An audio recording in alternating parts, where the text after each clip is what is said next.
Welcome to Extraterrestrial Reality. David Grusch, the UFO whistleblower, has lost that $2.5 million lawsuit that he filed against Loudoun County Sheriff's Department last summer. It was actually 13 months ago. It was in July of 2024 when he filed that lawsuit.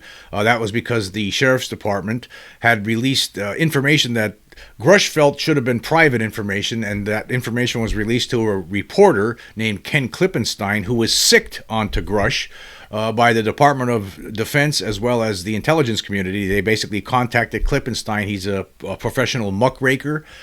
He searches through Freedom of Information documents to dig up dirt on people. That's how he makes his living. Actually, I don't even blame Klippenstein.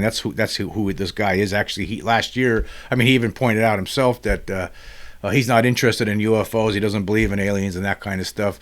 He just thought it would be a good story because these people that he knows in the Department of Defense and intelligence community, told him, "Hey, go after this guy, David Grusch, UFO whistleblower. Yeah, this will make him look crazy." Basically, that's apparently what happened. And so anyway, Grusch didn't think that was appropriate, and he filed this $2.5 million lawsuit. And unfortunately for Grusch, he has lost. Here's some information from Twitter X. This was from @SignalsIntel UFO or Signals Intelligence on Twitter. Of course, I will leave the link so you can check it out for yourself. He writes this: David Grusch's $2.3 million lawsuit, actually it was $2.5 million from all the reports that I read, against Loudoun County Sheriff Michael Chapman and a member of his staff has been permanently dismissed. Grusch filed the suit after the sheriff released to journalist Ken Klippenstein a police incident report containing details of an episode that led to Grusch's involuntary commitment to a mental health facility. Grusch's name was redacted on the report, but Grusch was identifiable based on other information in the document. Yesterday, the court heard Sheriff Chapman's demur, which argued that Grusch's remaining claims for gross and willful negligence fail as a matter of law, even assuming all of the facts alleged by Grusch in his complaint were true. The judge has now held that the release of the redacted incident report was authorized under Virginia's Freedom of Information law, and that the sheriff showed some level of care in the release. Because any showing of care defeats gross negligence and willful negligence requires conscious disregard, Grusch's two remaining claims were dismissed. As Grusch's complaint was dismissed with prejudice, it cannot be refiled. Yeah, it can't be refiled in that court because it was dismissed with prejudice. However, that doesn't mean it cannot be appealed. So he could appeal it. We'll see if he does that or not. I'm sure that we'll find that out over the next month or so. Or he might not do anything. Who knows? As a lot of you are probably already aware, Grusch, he is now an advisor, a special advisor to Representative Eric Burleson, a Missouri congressman, Republican, also part of the UAP caucus. He became this special advisor last March, earlier this year.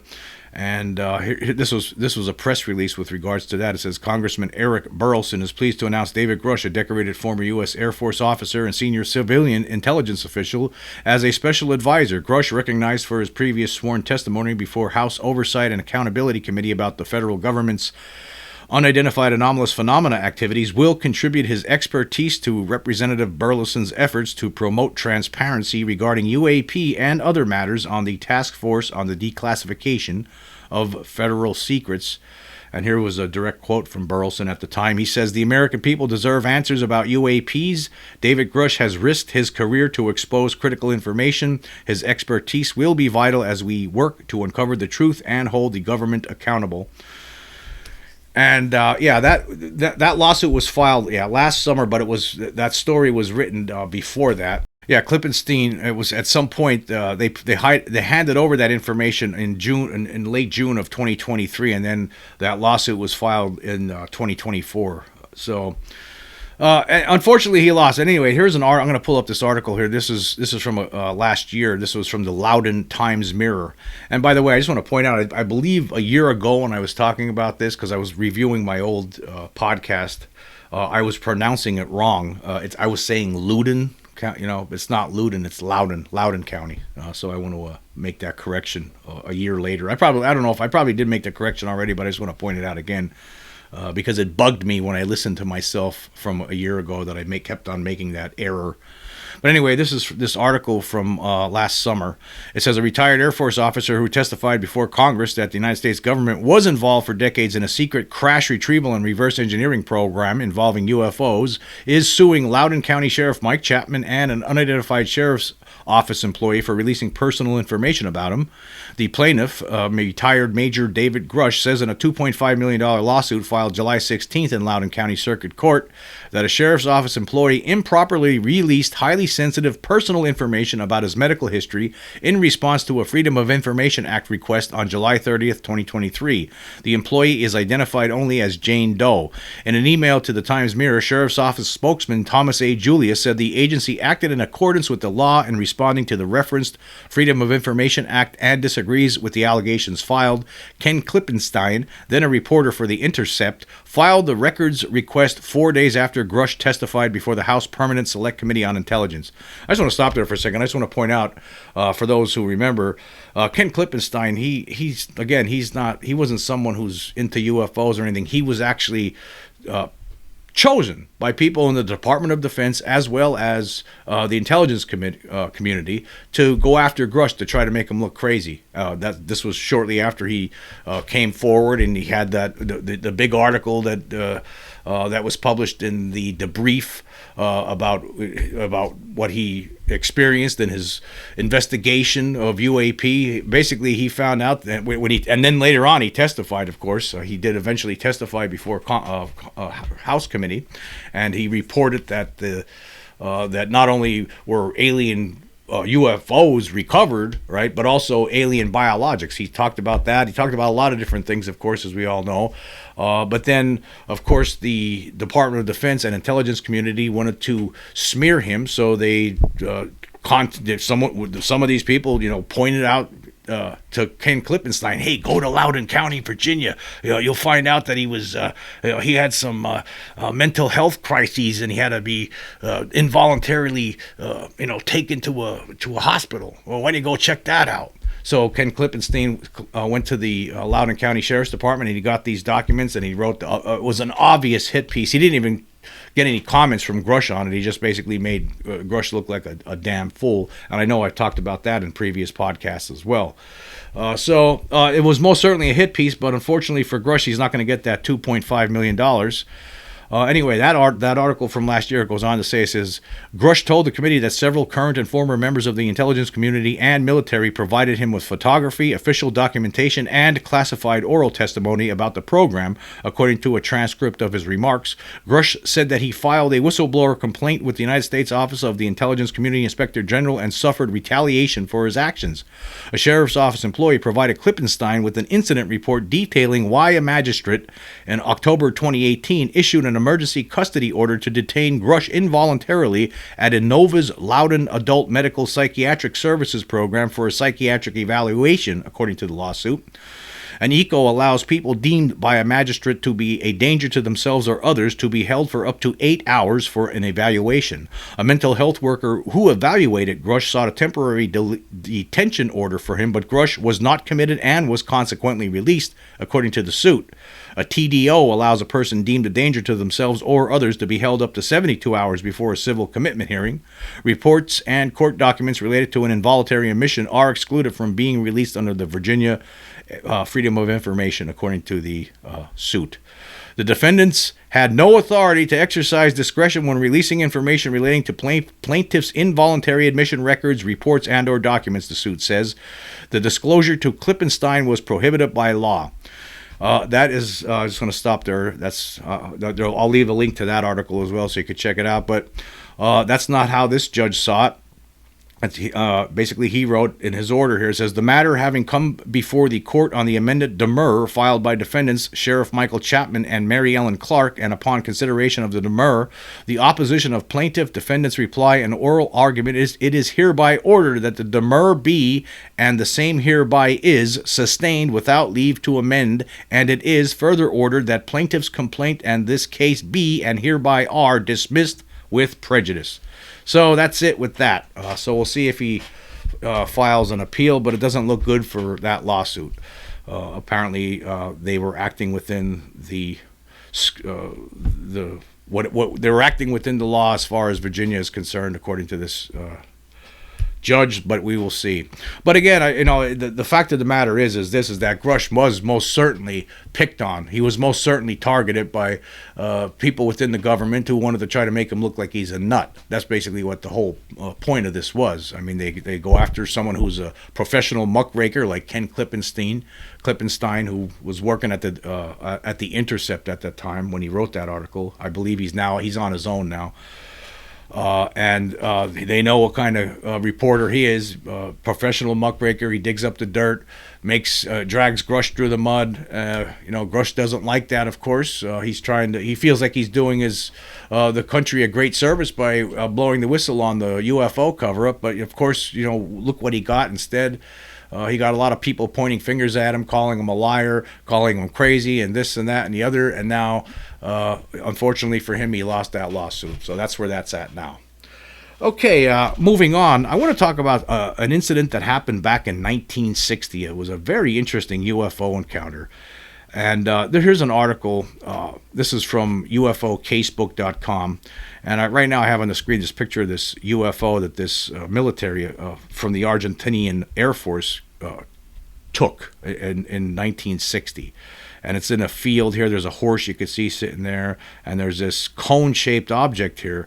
And the strange thing about this UFO is when he saw it, the color of this UFO, the entire thing was was a solid color. It was just a dull gray, right? But when he looked at the picture that he took later on, you could still see the point of the cone, and that's still like lighter colored, but the bottom part of the cone is completely black.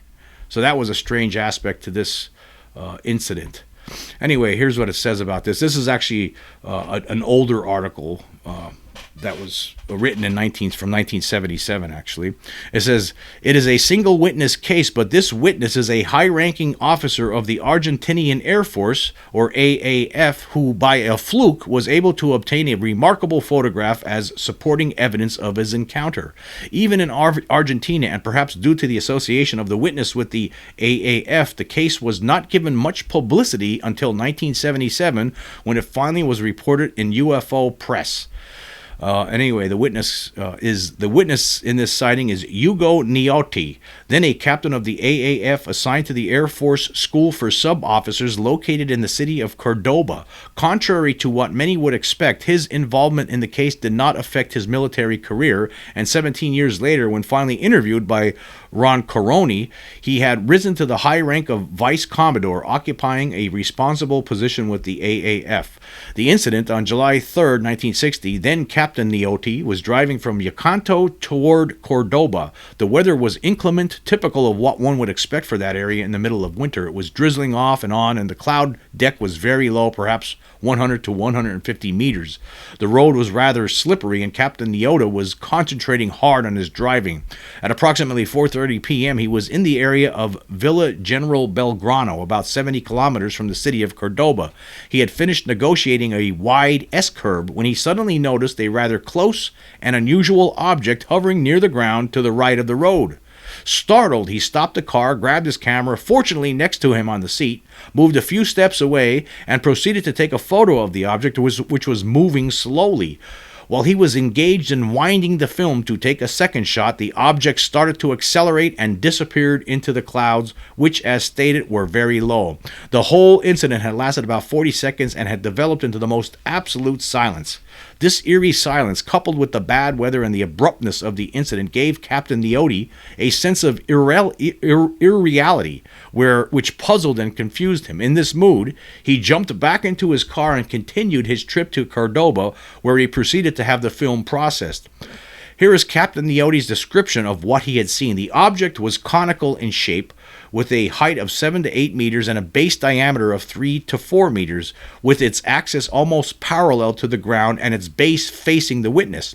It was at a distance of 80 to 100 meters from his location and moving very slowly toward the south, perhaps at 10 kilometers per hour, always parallel to the ground. It was rotating, also very slowly. It then accelerated very rapidly, attaining a speed of perhaps 200 kph in 3 or 4 seconds, and disappeared into the low cloud bank.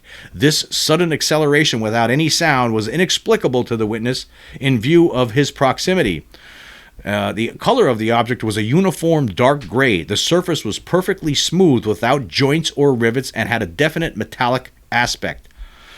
And here's what it talks about the photograph here. It says, as an officer of the AAF, Niotti was naturally reluctant to divulge his experience and initially told only a few fellow officers, who persuaded him to send the negatives and copies to the Revista Nacional de Aeronautica, or RNA. The editors of this official magazine transmitted the photo to the Servicio de Informaciones de Aeronáutica, or SIA, a technical service available to the Air Force.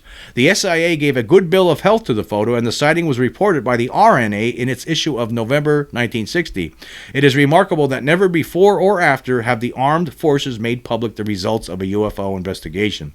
In the years to follow, many examinations of this photo have been done. But this article was written in 1977, so it was saying that no debunkers looked at this. I'm sure that there are debunkers, and I'm sure they have their comments on it. So by this point, right, I mean, 1977, that's a long time ago now. Anyway, it says there are two interesting details in the photo which must be emphasized. When Captain Niotti saw the object, his perception was of a uniform color. Thus, he was surprised after developing the film that in the photographic image, the base of the cone is a dull black without any gradation of color, in spite of being oriented toward the sun, which was hidden by the clouds. The rest of the cone appears much lighter, to the point that it's sometimes difficult to obtain copies showing it clearly due to the high contrast between the base and the sky background. The edges of the base in the original negative appear sharp and well defined, even more defined than other elements appearing in the photograph. It seems as if the base of the cone were a total sink of radiation, reflecting no light. So I think that that's interesting. Now, there's more to this article. Of course, I will leave the link to this so you can check it out for yourself. I just find it so interesting. This is regular old photograph, the way we used to take pictures, right? And he took this picture, and what he saw was not what the picture showed. It showed the object. Thank God we're able to look at this and be amazed by it now, all these years later. But at the same time, it's another case that these beings obviously are able to manipulate photography. People complain all the time about UFOs being blurry. I think it has something to do with these beings. They're deliberately doing something. Most of the time, most UFO pictures, right? I agree. A lot of them are blurry, right? And they're hard to see because it happened. A lot of people don't really think about this. It always, when these things happen, it's like it only lasts a few seconds. It's people who see these things are always caught by surprise, but we should be glad that they were able to get any picture at all, right? But in this case here, the guy did get a picture, right? And this incident apparently lasted for like 40 seconds before the thing was just took off at amazing speed without any sound whatsoever. Obviously, in 1960, nobody had objects shaped like cones that could float around and fly around like that. Another interesting thing with the picture, if you look at it, that horse was looking in its direction. There's a horse right there, and you could see it. It was looking in the direction of the object. But what was it? What is the object? You have to ask yourself that. Obviously, it wasn't made by mankind. Obviously, it wasn't. But of course, all these decades later, we still don't have answers from governments, including the Argentina government. Right? There's no answers no governments. Don't want to tell people the truth about the fact that there's something going on here that they cannot explain. Right, that's the bottom line. I believe that the United States government, as well as some other bigger governments, could most certainly explain it. They could tell you that, oh yes, there's a non-human intelligent presence here with us. Yes, we recovered some of their craft. Yes, we recovered some of their bodies, and maybe they even recovered some of them live creatures, and they were able to talk with them. They have information that they're sitting on, obviously. I mean, just thinking about this, there's so many different things I talk about on this podcast over the years now, and here is just yet another incident where there's no denying that this guy didn't make it up. In fact, he ended up getting promoted in the military after this happened. He kept on gaining traction in the ranks. So why? Obviously, he wasn't a liar. People who knew him, if you read about this more deeply, you find out that people who knew him, There's no way that this guy would make something like this up. And he has the proof to back it up, right? He has the evidence. He has a picture of the object hovering out there in the sky. And it was looked at by experts in the military, in the Argentina military, and they found nothing wrong with it. They found no evidence of some sort of a trick or anything like that. So what do you think of that? And yet, that's 1960, and yet we're still talking about things. People still don't have any answers for us. People from the government I'm talking about. Governments of the world still provide no answers to us about these things. And this is obviously, whatever this object was, who knows? Maybe this is the kind of thing that shows up when it's going to mutilate an animal. Maybe this is what the objects look like. Who knows? I don't know. It's only a guess, but what was it doing out there hovering over a field with a horse underneath it there looking up at it? Maybe it's lucky for the horse that this guy showed up when he did, because maybe that thing was going to, mutilate that horse and drain all of its blood. Who knows? I guess we'll never know. But the bottom line is that there's no question that this thing was real. You see that picture right there, and this it would have been a lot harder to fake something like this back in 1960. They didn't have AI back then, right? They didn't even know what that meant. Not the way we know it now. I mean, of course, the artificial intelligence was a phrase back then, but of course, they had no idea what it was going to mean in the future. In fact, a lot of us did not know what it was going to mean in the future until we get to see it with our own eyes in operation. But obviously, this was most certainly a real craft hovering in the sky, obviously not made by mankind, and there's no answer for it other than, I would say, non-human intelligence. That's what had to be responsible for this craft. There's no question about it in my mind. Okay, now moving on. I want to get caught up on some of the recent Spotify polls. I didn't do that for a few episodes here. So I guess we're going to start with, for the episode Theory, the past, present, and future do not exist. I asked this question: is time an illusion? 27 votes so far, with 21 days left. Okay, 10 people, or 37%, say no, while a majority, 17 people, or 63%, say yes. Now, the reason I was talking about this, the reason I asked this question was because in that episode, I was talking about this crazy theory called block universe theory, where, in block universe theory, everything that's happened in the past is still happening. Everything that happened in the future is going to happen. There's nothing we can do to stop it. It's already happened, actually. There's no, we're under the illusion that there's this time stream and then we're moving through it. No, in block universe theory, that's not the case. In block universe theory, everything that's happening, everything that's going to happen, everything that's happened in the past is all happening all at the same time somehow. It's a very strange theory. I'm not going to get into the whole issue here. But in that theory, when you really think about it, that there would be no past, there would be no future, right? Basically, everything's static, and that's just the way. Whatever is going to happen is going to happen because it's all preordained. Everything is preordained. Everything that happened in the past is actually right now. You're still being born. You're already dead. There's all kinds of crazy aspects to this theory that boggles the mind when you really think about it. Yeah, I'm going to agree with the majority here. I think that time is an illusion. It's just something that we've invented to help us through this, to help us traverse this strange existence. So I think it is an illusion. It really doesn't mean anything. There is really no time as the way we think it exists. I think it is an illusion. Anyway, okay, for the next one here. The next episode. For the episode, Loeb says interstellar object could be extraterrestrial in origin and malignant in purpose. I asked this question: will 3I Atlas turn out to be a comet, or will it turn out to be an extraterrestrial device? 35 votes so far. 14 people, or 40%, say it will turn out to be an extraterrestrial device, while 21 people, or 60%, say it will turn out to be a comet.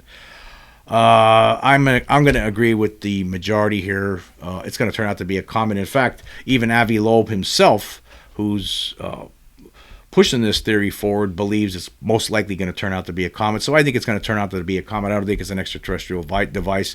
I know there's a lot of people who are complaining about Loeb these days, saying that he's just someone looking for attention and because he's trying to sell books and things like that. I don't know if what the case is with Avi Loeb, and I'm not going to say that is the case with him. I don't know, but I mean, if you're not sure, I guess I understood Avi Loeb's point. If you're not sure what something is, you can't say that that's what it. If you right now, scientists aren't sure if it's a comet yet. They'll hopefully they'll be able to determine what it is at some point in the future when the thing's closer to us. Right, we'll get a closer look at it.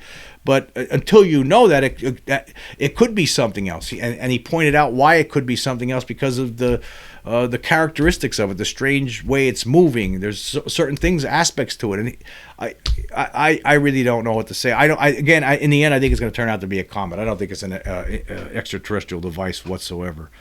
But that's what Loeb was saying, and he's a Harvard astrophysicist. Okay, now for the episode, Earth is surrounded by ET objects, new paper suggests. Scientist says Earth coated with ET devices. I asked this question: is the non-human intelligence present on Earth here because it is mostly concerned with the violent tendencies of the human race? 34 votes so far. Let's see, 13 people, or 38.2%, say yes, while the majority, 61.8%, say no.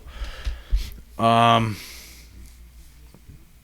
really don't know, but I'd have to say, I'm going to have to say no. I don't think that's their main purpose here. I think they're up to something else. I think they're using us. They're harvesting sperm from males. They're harvesting eggs from females, and they're using them to create hybrid beings. And I think that's their purpose here. Are they concerned about the violent tendency of the human race? I'm sure that could be a side concern, right? But I think they're mostly indifferent. I don't think that they view us as a threat to them right now.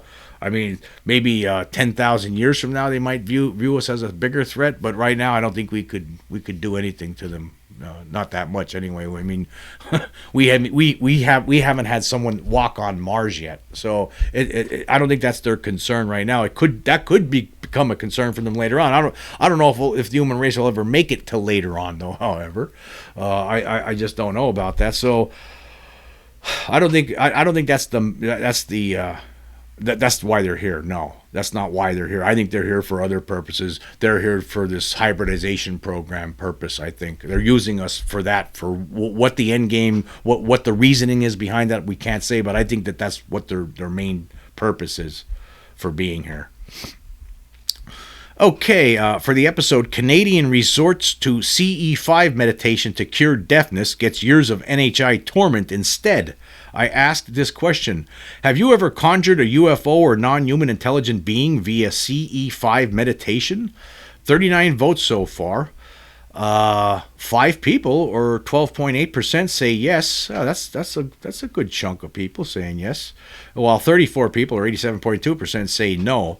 Well, of course, I have to go with the no's because I never conjured anything, as far as I know.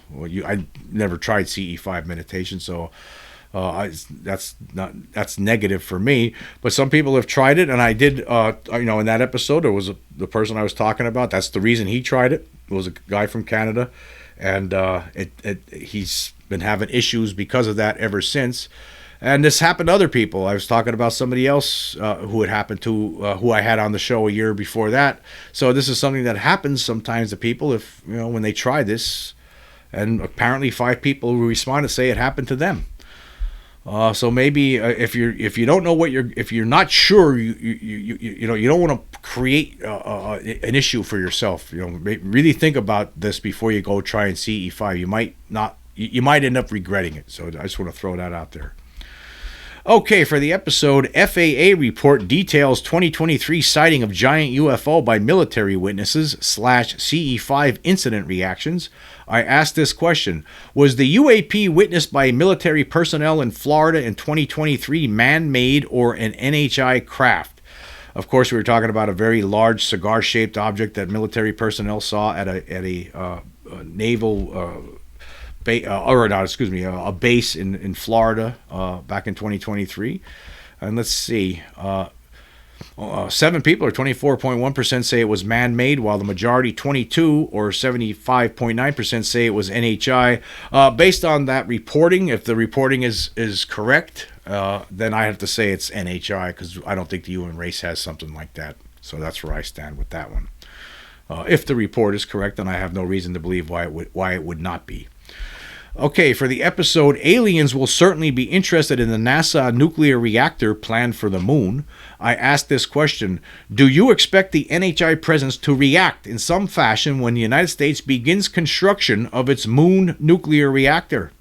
34 votes so far. Whoops. And, excuse me, where am I? Yeah, 28 votes so far with 24 days left. And let's see, 4 people or 14.3% say no, while a majority, 24 or 85.7%, say yes. I'm actually going to guarantee this one. I'm gonna guarantee it, right? Because I there's no way that UFOs are going to not be seen when they're putting that reactor on. I am certain that UFOs are going to be showing up when astronauts are on the moon assembling this reactor. I am certain of it. They're going to be very, very interested in that. And again, I'm guaranteeing that one. I'm going to guarantee that one. Let's see what my guarantee's worth when the time comes in a few years from now. Actually, they're looking at 2030. Let's see what happens. All right, and then for the most recent episode, when UFOs cause motor vehicles to stall out. I asked this question: did a UFO ever cause your vehicle to stall out? 24 votes so far with 23 days left. Only one person, or 4.2%, says yes, while 23 people, or 95.8%, say no. Yes, I'm sure this is a rare occurrence, but we do have one person who's saying that it happened to them. So I find that interesting, and we were talking about several different incidents in that episode about people's cars stalling out when UFOs show up. I think it's a very interesting phenomena, and it's something that continues to happen to this day, because one of the incidents we were talking about happened right here in Pennsylvania in 2024 to two different vehicles at the same time, in the presence of an object in broad daylight. That was investigated by a UFO investigator who actually went to the site just after it occurred. Within about a half hour after it occurred, he was contacted by one of the people who experienced this, and he went to it and investigated it.